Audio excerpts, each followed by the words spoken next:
개봉 초반 먼저 상영을 시작한 영화 신과 함께 죄와 벌에 밀려 박스오피스 2위 권을 맴돌았지만 8일에는 처음으로 1위에 올랐다. 영화지만 우리나라의 아픈 현대사를 모티프로 한 영화의 정치권도 영화 관람에 동참하고 있다. 특히 문재인 대통령이 며칠 전 한 영화관에 깜짝 등장하면서 1987에 대한 관심도는 높아진 상황이다. 1987은 남영동 대공분실에서 고문받던 중 숨진 박종철 열사의 이야기를 다룬다.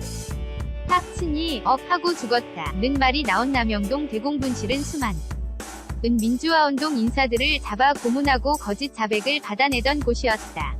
거짓 자백을 받아내기 위해 비인간적이고 반인권적인 고문이 자행됐으며 고문 기술자라는 별명의 경찰 수사관까지 존재했다. 박종철 열사는 물고문을 받다가 숨진 것으로 알려져 있다. 하지만 수사관들은 박종철 열사에게 물고문뿐만 아니라 다양한 고문을 자행했다. 그 당시 박종철 열사와 민주화 운동가들이 받은 것으로 알려진 고문 중 일부를 소개한다. 수사관들은 강제 연행한 민주화 운동가들의 옷을 강제로 벗기기도 했다.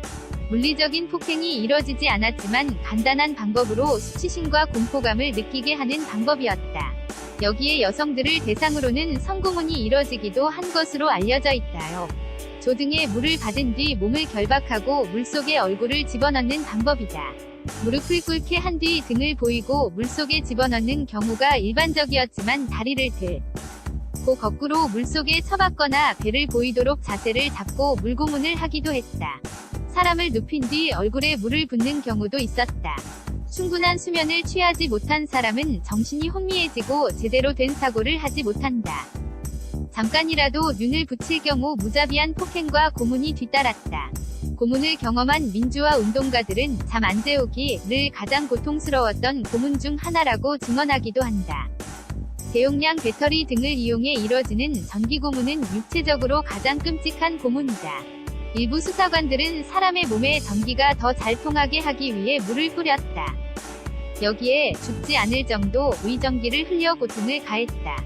전기고문을 당한 사람들은 눈으로 보이는 피해뿐만 아니라 뇌 손상 등을 호소하기도 한다.